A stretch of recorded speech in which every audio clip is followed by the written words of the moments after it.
जब आगे चलकर हमारी पार्टी को ये पूरा भरोसा हो जाएगा कि बीएसपी से गठबंधन करके चुनाव लड़ने वाली पार्टी अपनी पार्टी का खासकर अपर कास्ट समाज का वोट उनकी जातिवादी मानसिकता व सोच आदि को बदलकर हमारी पार्टी को। दोस्तों नमस्कार, एमटी टॉक शो में आपका स्वागत है। आज बहुजन समाज पार्टी की राष्ट्रीय अध्यक्ष मायावती का जन्मदिन है। पूरे प्रदेश में मायावती का जन्मदिन बहुजन समाज पार्टी के कार्यकर्ता जन कल्याणकारी दिवस के रूप में मना रहे हैं। इस अवसर पर मायावती ने प्रेस कॉन्फ्रेंस किया। प्रेस कॉन्फ्रेंस करके मायावती ने गठबंधन की तरफ इशारा भी किया। उन्होंने बताया कि किन परिस्थितियों में किससे जो है भविष्य में गठबंधन हो सकता है। मैं इन सारी बातों को बताऊंगा। आप जो है चैनल को सब्सक्राइब कर लीजिए, वीडियो को लाइक करिए, शेयर करिए और कमेंट जरूर करिए।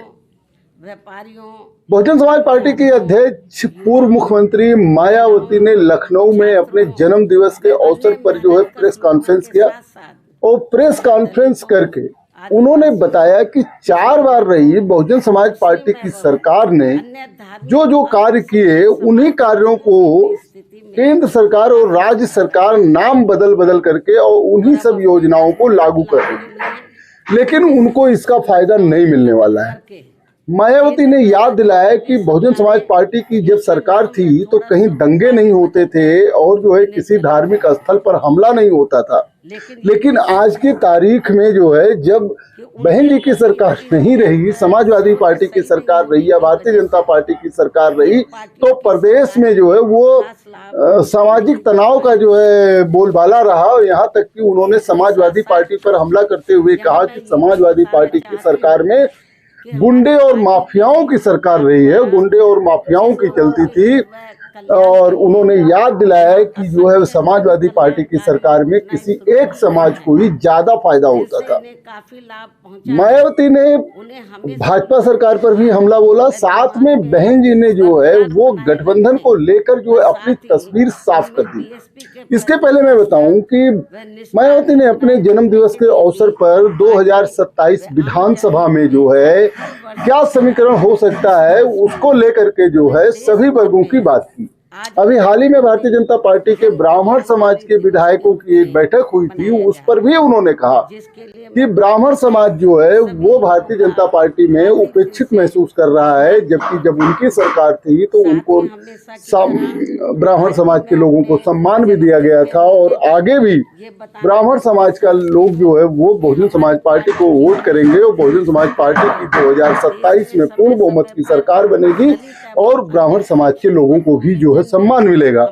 यहाँ तक कि जाट समाज का भी उन्होंने आह्वान किया कि जाट समाज किसान होता है और किसानों की जो भी समस्या रही वो बहुजन समाज पार्टी ने जो है हमेशा उनकी खाद, पानी, बीज, दवा की समस्या को सॉल्व किया है। आगे भी जो है जब बहुजन समाज पार्टी की सरकार बनेगी तो वो जो है इसकी समस्या को सॉल्व करेगी। मायावती ने फिर एक बार जो है ईवीएम पर सवाल उठाया और उन्होंने कहा कि ईवीएम के द्वारा जो है बेईमानी तो हो रही है, लेकिन बहुजन समाज पार्टी इसलिए जो है सभी चुनाव लड़ती है कि ताकि जो है ईवीएम से जब बेईमानी रुक जाएगी, सिस्टम जब इनका फेल हो जाएगा तो बहुजन समाज पार्टी को सफलता मिलेगी।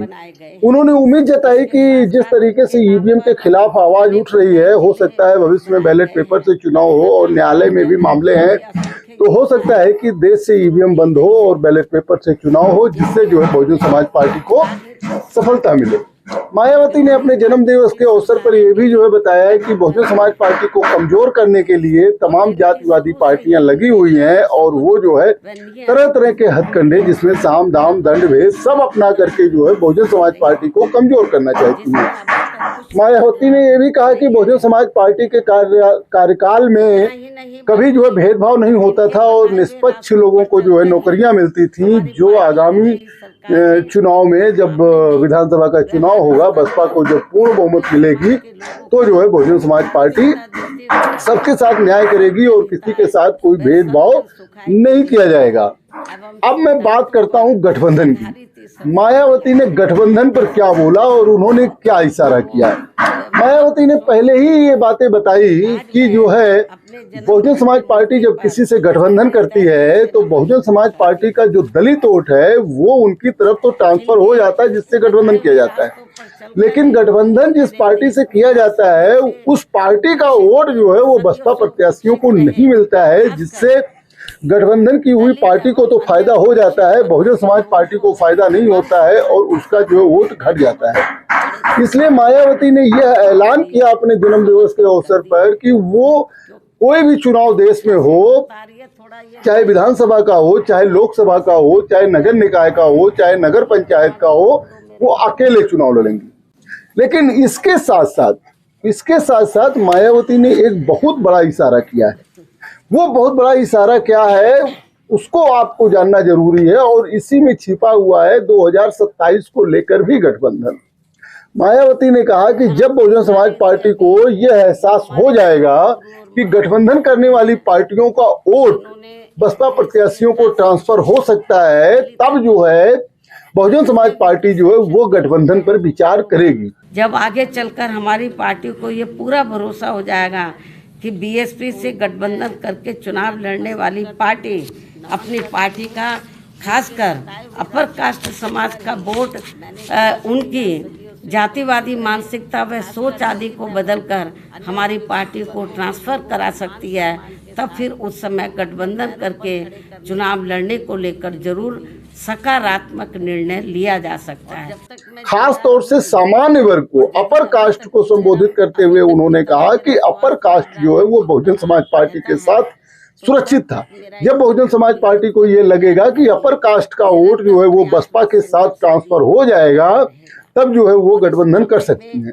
यहाँ तक कि अभी तो उत्तर प्रदेश चुनाव में लगभग जो है साल भर का समय बचा हुआ है। इस साल भर के समय के बीच में अगर कोई पार्टी यह जो है आश्वासन दे सकती है, बहुजन समाज पार्टी को आश्वासन दे सकती है या उसके कार्यकर्ता इस बात के लिए तैयार हो सकते हैं कि उसकी पार्टी का जो है वोट बैंक ट्रांसफर हो जाएगा बहुजन समाज पार्टी के प्रत्याशियों को, तो हो सकता है कि जो है 2027 में ही यह गठबंधन मायावती की पार्टी कर ले, क्योंकि मायावती की पार्टी के जो अन्य इंचार्ज हैं, अन्य कार्यकर्ता हैं, उनको जो है ये लगता है कि अगर हम गठबंधन नहीं करते हैं तो हमारी सीट जीतनी जो है वो मुश्किल हो जाएगी, क्योंकि बहुजन समाज पार्टी का वोट लगातार घटता जा रहा है। 2022 में जिस तरीके से जो है लगभग 12-13% उठ रहा, लोकसभा चुनाव के दौरान वह 9% हो गया है और वह आगामी 2027 में अगर 9-10% वोट मिलता है तो उससे सीट जीतना मुश्किल हो जाएगा। इसलिए गठबंधन जरूरी है। यह तो बसपा का आम कार्यकर्ता चाहता है, लेकिन जिस तरीके से बसपा अध्यक्ष ने कहा कि नहीं जो है हम अकेले चुनाव लड़ेंगे और अभी हमें एहसास होने में कि किसी पार्टी का वोट हमको ट्रांसफर होगा, इसमें हो सकता है कई साल लगे, बरसों लगे। कहने का मतलब कि वो आगामी 2027 विधानसभा चुनाव उत्तर प्रदेश का हमें लगता है कि अकेले लड़ने की बात कर रही हैं, लेकिन इसमें जो लूप होल उन्होंने खोजा है कि गठबंधन जो है हो सकता है, उस पर विचार किया जा सकता है, लेकिन उसकी शर्तें यही है कि जो है वोट ट्रांसफर बसपा को हो सके। जैसा कि आप सभी लोग जानते हैं 2019 लोकसभा चुनाव में समाजवादी पार्टी और बहुजन समाज पार्टी का गठबंधन था। लोकसभा चुनाव के बाद बहुजन समाज पार्टी को 10 लोकसभा सीटें मिली और 5 लोकसभा सीटें केवल जो है समाजवादी पार्टी को मिली, लेकिन बसपा ने यह कहते हुए जो है गठबंधन तोड़ दिया कि समाजवादी पार्टी का वोट बहुजन समाज पार्टी के प्रत्याशियों को नहीं ट्रांसफर हुआ था, जिसकी वजह से बसपा को हार मिली और वह सफलता नहीं मिली, गठबंधन टूट गया। लेकिन 2024 में अखिलेश यादव ने बिना बसपा के साथ गठबंधन किए ही 37 सीटें जीत लिया। तब भी बहुजन समाज पार्टी अध्यक्ष नहीं समझ पा रही हैं कि कैसे क्या हो गया, वोट आखिर किसका नहीं ट्रांसफर हुआ। आपका ही वोट बल्कि ट्रांसफर होकर दूसरी पार्टियों में चला गया। अब आप देखिए 2022 विधानसभा चुनाव में केवल एक जो है विधायक उमाशंकर सिंह बहुजन समाज पार्टी से हैं। अब 2027 में मायावती कहती हैं कि वो पूर्ण बहुमत की सरकार बनाएंगी, और वो इसके लिए चाहे जो करेंगे शब्द में ही जो है निर्भर है कि भाई जब आप देख रहे हो राजनीतिक माहौल क्या है तो बिना गठबंधन के कैसे हो सकता है। अब मायावती की क्या राजनीति है, उनके कार्यकर्ता कितना उनको समझते हैं, ये तो वो ज्यादा बेहतर जानते हैं। लेकिन हम जैसे जब राजनीतिक विश्लेषक इस पर चर्चा करते हैं तो हम लोगों को तो शून्य दिखाई देता है। शून्य कब दिखाई देता है कि जब गठबंधन बेस राजनीति जो है उत्तर प्रदेश में और केंद्र में चल रही है और आप गठबंधन से बाहर हो। आज बताइए लोकसभा में या राज्यसभा में बहुजन समाज पार्टी का एक भी कोई प्रतिनिधि नहीं है, लेकिन विधानसभा उत्तर प्रदेश में केवल एक प्रतिनिधि है। इसी तरीके से और राज्यों में, बिहार में एक प्रतिनिधि है, ऐसे कई और राज्यों में एक आध दो प्रतिनिधि हैं। और बहुजन समाज पार्टी राष्ट्रीय पार्टी है, पूरे देश में अकेले चुनाव लड़ती है। लेकिन जब तक प्रतिनिधि नहीं होंगे, जब तक आपकी सत्ता में भागीदारी नहीं होगी, तब तक जो है आप समाज के लिए कैसे क्या काम कर सकते हैं। यह बात नेशनल कोऑर्डिनेटर आकाश आनंद समझते हैं। उनका भी ये कहना है कि बिना गठबंधन के हम आगे नहीं बढ़ सकते हैं, लेकिन मायावती के निर्देश पर ही काम करना है तो खुल के बोल नहीं पाते हैं। इस पर एक बात मैं बता दूं कि उत्तर प्रदेश में ठीक है बहुजन समाज पार्टी एक राष्ट्रीय पार्टी है और अपना अस्तित्व रखती है, लेकिन क्या वजह है कि बहुजन समाज पार्टी दिनों दिन कमजोर होती जा रही है। बहुजन समाज पार्टी का जो ग्लोरियस इतिहास रहा है, जब जब उसकी सरकार रही है तब तक प्रदेश में कानून व्यवस्था बहुत अच्छी रही है, प्रदेश में विकास हुए हैं, इतने जिले बने हैं, इतने शुगर मिल फैक्ट्रियां लगी हैं, इतने कॉलेज बने हैं, इतने स्कूलों की शिक्षा हुई है, इतने गाँव को अम्बेडकर गाँव घोषित करके विकसित किया था मायावती ने। यहाँ तक कि बुद्ध सर्किट और एक्सप्रेस वे का प्लान जो है मायावती ने रखा था। फिर क्यों, आखिर क्या वजह है कि बसपा हमेशा कमजोर होती चली गई और बसपा के पास आज प्रतिनिधित्व का संकट जो है बरकरार हो गया है। बहुजन समाज पार्टी के कार्यकर्ता भी चाहते हैं कि बसपा का शीर्ष नेतृत्व एक्टिव रहे। अब आप देखिए समाजवादी पार्टी से अखिलेश यादव हैं। अखिलेश यादव अपनी पार्टी के अध्यक्ष भी हैं और बड़े नेता माने जाते हैं। अक्सर आप उनको जो है कहीं न कहीं कोई न कोई कार्यक्रम में भाग लेते हुए देख सकते हैं, कहीं जो है किसी शादी विवाह समारोह में भी जाते हुए देख सकते हैं। वो अक्सर प्रेस कॉन्फ्रेंस करते हैं और पत्रकारों के सवाल भी लेते हैं। यहाँ तक कि समसामयिक मुद्दों पर जो है वो मीडिया के सामने आकर बोलते भी हैं। लेकिन आप अभी भाजपा के नेताओं को देख लीजिए, वो तो सत्ता में है, वो तो विभिन्न सामाजिक कार्यक्रमों में भाग लेते रहते हैं। यहाँ तक कि कांग्रेस का उत्तर प्रदेश में संगठन भले कमजोर है, लेकिन तमाम मुद्दों पर वो सड़क पर आंदोलन करते हुए दिखाई देते हैं, तमाम जगह जो है वो रैली करते हुए दिखाई देते हैं, तमाम जगह जो है वो पार्टिसिपेट करते हुए दिखाई देते हैं समाज के कामों में। लेकिन वहीं आप मायावती को देख लीजिए, आकाश आनंद को देख लीजिए, आनंद कुमार को देख लीजिए, कभी किसी भी सामाजिक समारोह में कहीं आप उनको देख नहीं सकते हैं। मान लिया उनकी ही पार्टी का कोई कार्यकर्ता किसी चीज का जो कार्यक्रम आयोजित कर रहा हो तो उसमें वो लोग भाग नहीं लेते हैं। ना तो मायावती भाग लेती हैं, ना तो आकाश आनंद भाग लेते हैं। भाई आप भाग लेंगे, लोगों से मिले जुलेंगे, मीडिया के सवालों का जवाब देंगे, मीडिया में अपनी बातों को रखेंगे, अपनी पार्टी के रणनीति को रखेंगे, अपनी पार्टी के मुद्दों को रखेंगे, तो इससे जो है समाज में अपना तो बढ़ता है और समाज जानता है कि हाँ हमारा नेता हमारे साथ में है। जब आप केवल एसी की राजनीति करेंगे, कमरे में बैठ के राजनीति करेंगे, सोशल मीडिया के माध्यम से प्रेस रिलीज जारी करके राजनीति करेंगे, आप जनता के टच में नहीं रहेंगे, तो जनता आपके साथ कितना रह पाएगी। इस बात को बहुजन समाज पार्टी को समझना होगा। जबकि आज की तारीख में उत्तर प्रदेश में तमाम ऐसी पार्टियां हैं जो जात बेस वोट बैंक रखती हैं, लेकिन वो सपा गठबंधन में नहीं है और वो जो है भाजपा गठबंधन में नहीं है। उनके साथ अगर मायावती गठबंधन करती तो उनको जो है 2007 का जो रिजल्ट है वो मिलने की संभावना ज्यादा बढ़ जाती। क्योंकि आप याद करिए कि 2007 में मायावती के साथ पिछड़े समाज के पटेल समाज हो, चाहे पाल समाज हो, चाहे कुशवाहा समाज हो, सैनी समाज हो, साक समाज हो, ये बड़ी संख्या में उनके साथ था। साथ में ब्राह्मण समाज, ठाकुर समाज भी उनके साथ बड़ी संख्या में था। और दलित समाज में पूरा दलित समाज, चाहे जाटो समाज हो, चाहे पासवान समाज हो, चाहे वो खटिक समाज हो, चाहे सोनकर समाज हो, चाहे जो है धोबी समाज हो, नाई समाज हो, सब लोग जो उनके साथ में थे। इसलिए पूर्ण बहुमत की सरकार बनी। लेकिन आज की तारीख में क्या हुआ कि तमाम ऐसी जात बेस पार्टियां बन गई। पटेल समाज की बेस की पार्टी बन गई, राजभर बेस पार्टी बन गई, निषाद बेस पार्टी बन गई, कुशवाहा साक सैनी मौर्य बेस पार्टी बन गई, जिसकी वजह से पिछड़े समाज अपने नेताओं के साथ साथ उस गठबंधन में शामिल हो गए जिसमें वे शामिल हुए। इसका नुकसान बहुजन समाज पार्टी को हुआ। और भारतीय जनता पार्टी ने माइक्रो मैनेजमेंट के तहत जो है वो धोबी समाज को अलग किया, सोनकर समाज को अलग किया, पासवान समाज को अलग किया, जिसकी वजह से बहुजन समाज पार्टी केवल जाटों समाज की पार्टी बन के रह गई और इससे जो है सत्ता नहीं प्राप्त की जा सकती है। लेकिन आज जो है अगर मायावती थोड़ा सा भी जो है लचीला व्यवहार अपनाती तो ये जो पिछले समाज में तमाम जात बेस्ड पार्टियां बन गई हैं और तो उनका वोट तो ट्रांसफर हो ही जाता।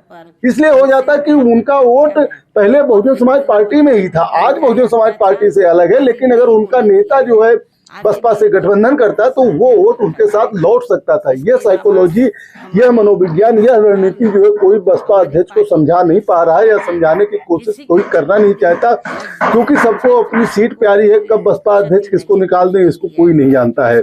लेकिन अगर बसपा को वास्तव में सरकार बनानी है, अच्छे दिन लाने हैं बहुजन समाज पार्टी के कार्यकर्ताओं के और जो सुशासन देना है और निष्पक्ष जो है भर्तियां करानी है और जिस तरीके के कानून व्यवस्था और सारी विकास की बातें वे अपने पूर्व कार्यकाल के दौरान किए गए कामों को बताती हैं, वह काम दोबारा चालू करना है तो उनको तो गठबंधन की राजनीति में आना पड़ेगा, जिसका हिंट मायावती ने दिया है। लेकिन इस बात की गारंटी कौन लेगा कि जो है गठबंधन होने के बाद उस पार्टी का वोट उनको ट्रांसफर ही हो जाएगा। बहरहाल आगे क्या होगा ये तो देखने वाली बात होगी। लेकिन बहुजन समाज पार्टी ने पासा खेल दिया है कि जो है गठबंधन करने वाले दल यह आश्वस्त करें बसपा को कि उनका वोट जो है बसपा में ट्रांसफर हो जाएगा, बसपा का वोट तो उनको मिल ही जाएगा, तो बसपा अध्यक्ष गठबंधन पर विचार कर सकती हैं। चलिए आगे क्या होगा बसपा में डेवलपमेंट मैं फिर आपको बताऊंगा। देखते रहिए एमटी टॉक शो। बहुत बहुत धन्यवाद, बहुत बहुत धन्यवाद।